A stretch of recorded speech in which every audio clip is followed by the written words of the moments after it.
नमस्कार दोस्तों। I hope कि आप सब लोग अपने अपने घरों में सुरक्षित होंगे। मेरा नाम है पंकज और आज मैं बात करूंगा आयरन डेफिशिएंसी एनीमिया के बारे में। क्योंकि इंडिया में करीब 50% से ज़्यादा प्रेग्नेंट फीमेल अनीमिक हैं, जिसका मेजर कॉज है आयरन डेफिशिएंसी।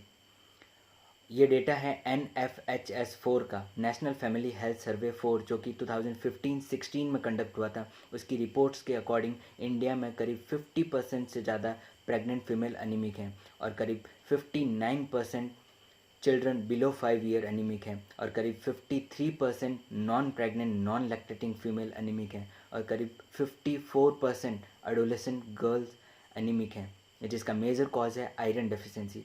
यही नहीं, नीति आयोग की एक रिपोर्ट में बताया गया कि आयरन डेफिशिएंसी एनीमिया की वजह से इंडिया की जीडीपी में करीब 1.18% का लॉस होता है। ऐसे में ये ज़रूरी हो जाता है कि हमें आयरन डेफिशिएंसी एनीमिया से जुड़ी हर छोटी से छोटी बात पता हो। तो मैं अपने इस वीडियो में कोशिश करूँगा कि आयरन डेफिशिएंसी एनीमिया से जुड़ी हर छोटी से छोटी बात आप तक पहुँचा सकूँ। अनीमिया अनीमिया यानी हेल्दी रेड ब्लड सेल्स की कमी। रेड ब्लड सेल्स जिनका काम होता है ऑक्सीजन का ट्रांसपोर्टेशन लंग से पेरिफेरल टिश्यू की तरफ।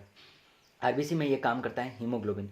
हीमोग्लोबिन को दो पार्ट में डिवाइड कर सकते हैं, haem part and globin part. Haem part जिसको फर्दर दो पार्ट में डिवाइड कर सकते हैं, प्रोटोपोरफायरिन रिंग जिसके सेंटर में आयरन होता है जो कि ऑक्सीजन को बाइंड करके रखता है। अगर आयरन डिक्रीज हो जाएगा तो हीमोग्लोबिन लेवल डिक्रीज हो जाएगा और जो रेड ब्लड सेल्स डिफेक्टेड होंगी। अब ये आयरन हीमोग्लोबिन के अलावा मायोग्लोबिन में होता है और साइटोक्रोम ऑक्सीडेज में होता है। ये साइटोक्रोम ऑक्सीडेज सेल्स को रेस्पिरेशन में मदद करता है। यही रीज़न है कि जो आयरन डेफिशिएंसी एनीमिया के केस में जो स्पेसिफिक सिम्टम्स हैं, यानी brittleness of nail and hair loss, वो इसी की वजह से होते हैं। क्योंकि अगर साइटोक्रोम ऑक्सीडेज ठीक से काम नहीं करेगा तो एटीपी फॉर्म्स नहीं होंगे, और एटीपी अगर फॉर्म नहीं होंगे तो जो रैपिड ग्रोइंग टिश्यू है, नेल्स एंड हेयर, उनका लॉस हो जाएगा। अगर हम आयरन के इंटेक की टाइप्स देखें तो दो टाइप के आयरन होते हैं, haem iron and non haem iron. Haem iron जो कि Fe2+ स्टेट में होता है, जो कि नॉन वेजिटेरियन सोर्सेज से मिलता है, और नॉन हीम आयरन जो कि Fe3+ स्टेट में होता है और जो कि वेजिटेरियन सोर्सेज या प्लांट सोर्सेज से मिलता है। ये Fe2+ जो हीम आयरन है वो सीधा डियोडनल सेल्स से एब्जॉर्ब हो जाता है, जबकि Fe3+ आयरन को पहले Fe2+ फॉर्म में कन्वर्ट करने की ज़रूरत होती है, जो कि HCl स्टमक एसिड की मदद से होता है। इसीलिए जो वेजिटेरियंस हैं उनमें आयरन डेफिशिएंसी एनीमिया की रिस्क ज़्यादा होती हैं, क्योंकि उनमें आयरन के एब्जॉर्प्शन में डिफ़िकल्टी होती है। अगर हम आयरन की साइकिल देखें तो अराउंड 10 to 20 मिलीग्राम आयरन एक हेल्दी इंडिविजुअल इनटेक करता है, जिसका अराउंड 10% एब्जॉर्ब होता है, मतलब 1 मिलीग्राम। और जो लॉसेस होते हैं फीसेस के अलावा वो होता है अराउंड 1 मिलीग्राम, मतलब स्किन सेड में, स्वेट में, ब्लड लॉस में। तो 1 मिलीग्राम आयरन हम एब्जॉर्ब करते हैं और 1 मिलीग्राम आयरन लॉस होता है। अब इसमें अगर इनटेक डिक्रीज हो जाए, एब्जॉर्प्शन डिक्रीज हो जाए, या फिर डिमांड बढ़ जाए, या फिर लॉसेस बढ़ जाए, तो आयरन डेफिशिएंसी एनीमिया होगा। यही 4 कॉजेज़ हैं आयरन डेफिशिएंसी एनीमिया के। तो हम ये 4 कॉजेज़ देखेंगे और इनमें कौन कौन सी पॉपुलेशन रिस्क पे हैं वो देखेंगे। तो अगर इनटेक देखें, जब इनटेक डिक्रीज हो जाता है, यानी न्यूट्रिशनल डेफिशिएंसी, ये वर्ल्ड वाइड सबसे कॉमन या सबसे ज़्यादा जो सीवियर कॉज है एनीमिया का या आयरन डेफिशिएंसी एनीमिया का। इसमें जो इन्फेंट्स हैं वो रिस्क पे होते हैं, क्योंकि इन्फेंट्स जो होते हैं वो मदर ब्रेस्ट मिल्क पे सर्वाइव करते हैं। अगर मदर ब्रेस्ट मिल्क में आयरन की डेफिशिएंसी होगी तो इन्फेंट्स में भी आयरन डेफिशिएंसी होगी। अब जो दूसरा कॉज है डिक्रीज एब्जॉर्प्शन, उसमें जो पॉपुलेशन आती है वो आती है वेजिटेरियन, क्योंकि वेजिटेरियन को Fe3+ आयरन को Fe2+ की फॉर्म में कन्वर्ट करना होता है और उसके बाद में एब्जॉर्प्शन होता है। इसलिए वेजिटेरियन को आयरन डेफिशिएंसी एनीमिया की रिस्क ज़्यादा होती है। फिर जिनमें गैस्ट्रेक्टोमी हुई है और जिनके स्टमक में HCl का सिक्रेशन कम होता है, उनमें भी आयरन का जो एब्जॉर्प्शन है वो डिफ़िकल्ट होता है। उसके बाद में जिसको सीलियक डिजीजेज हैं, मतलब जिनके डियोडनल सेल्स या तो इन्फ्लेमेट हुए हैं या फिर डैमेज हो गए हैं, उनमें भी आयरन डेफिशिएंसी होती है, बिकॉज आयरन का एब्जॉर्प्शन नहीं हो पाता है। फिर जो तीसरा कॉज है डिमांड बढ़ जाना। डिमांड तब बढ़ती है जब ग्रोथ होती है, और जब ग्रोथ होती है तब ब्लड का वॉल्यूम बढ़ता है, आयरन की रिक्वायरमेंट बढ़ती है, डिमांड बढ़ती है और आयरन की डेफिशिएंसी होने की रिस्क होती है। तो जो चिल्ड्रन और एडोलसेंट पॉपुलेशन है उसमें आयरन डेफिशिएंसी एनीमिया की रिस्क होती है, क्योंकि उनमें कंटिन्यूसली ग्रोथ हो रही होती है। और जो प्रेग्नेंट फीमेल है उनमें उनको कंटिन्यूसली आयरन चाहिए फिटस की ग्रोथ के लिए, इसलिए जो प्रेग्नेंट फीमेल हैं उनको भी आयरन डेफिशिएंसी एनीमिया की रिस्क होती हैं। इसके बाद में फोर्थ कॉज देखें तो वो है लॉस या ब्लड लॉस।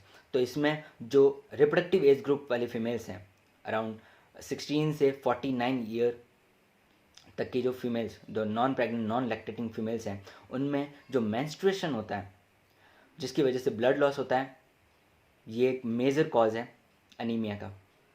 उसके बाद में जो मेल्स में पेप्टिक अल्सर डिजीज़ के थ्रू ब्लड लॉस होता है, और जो डेवलपिंग कंट्रीज़ में एंसाइलोस्टोमा इन्फेक्शन या हुकवॉर्म इन्फेक्शन की वजह से इंटेस्टाइनल ब्लड लॉस होता है। ये भी एक मेजर कॉज है ब्लड लॉस का, जिसकी वजह से एनीमिया होता है।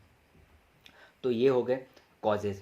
अब हम इन कॉजेज़ से रिलेटेड गवर्नमेंट की पॉलिसीज़ देखेंगे, कैसे गवर्नमेंट इन कॉजेज़ को कम करने की कोशिश करी है और आयरन डेफिशिएंसी एनीमिया को कम करने की कोशिश कर रही है। लेकिन इससे पहले हम देखेंगे आयरन डेफिशिएंसी एनीमिया के केसेस में सिम्टम कौन कौन से मिलते हैं। तो जो एनीमिया के केसेस में कॉमन सिम्टम्स हैं like pallor, shortness of breath, palpitation और ईजी फैटिगेबिलिटी, वो तो मिलेंगे। मतलब पेलर यानी जब हीमोग्लोबिन लेवल डिक्रीज़ हो जाएगा तो स्किन का फीका पड़ जाना, इसके बाद में जो घबराहट महसूस होना, जल्दी थकान महसूस होना, हमारी बॉडी की ऑक्सीजन का ट्रांसपोर्टेशन डिक्रीज़ हो गया तो डिमांड इंक्रीज़ हो जाती है, तो हम बार बार ब्रीदिंग करते हैं, तो शॉर्टनेस ऑफ ब्रीदिंग।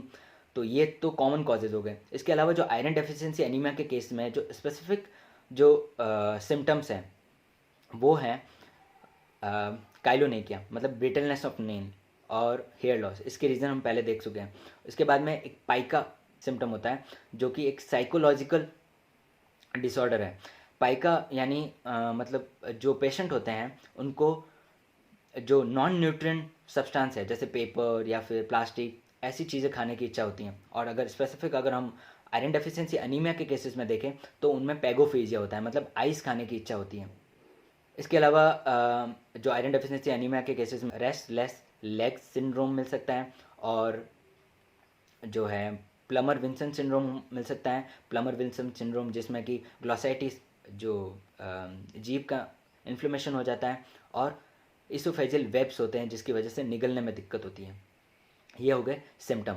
अगर हम डायग्नोसिस की बात करें तो जो non pregnant non lactating female हैं और जो चिल्ड्रन हैं उसमें अगर हीमोग्लोबिन का लेवल 12 ग्राम पर डेसीलीटर से कम और 11 ग्राम पर डेसीलीटर से ज़्यादा है तो माइल्ड केस, 11 ग्राम पर डेसीलीटर से कम और 8 ग्राम पर डेसीलीटर तक हैं तो मॉडरेट केस, और अगर 8 ग्राम पर डेसीलीटर से कम है तो सीवियर केस। और मेल में 13 ग्राम पर डेसीलीटर से 11 ग्राम पर डेसीलीटर तक माइल्ड केस, 11 ग्राम पर डेसीलीटर से 8 तक मॉडरेट केस, और अगर 8 से कम है तो सीवियर केस। अगर हम गवर्नमेंट की पॉलिसीज़ की बात करें, कैसे गवर्नमेंट काम कर रही है आयरन डेफिशिएंसी एनीमिया को कम करने में, क्योंकि अगर आयरन डेफिशिएंसी एनीमिया की वजह से इंडिया की जीडीपी में करीब 1.18% का लॉस होता है, तो ऐसे में गवर्नमेंट को सच में कुछ ना कुछ करना चाहिए जिसकी वजह से आयरन डेफिशिएंसी एनीमिया के केसेस कम हो सके।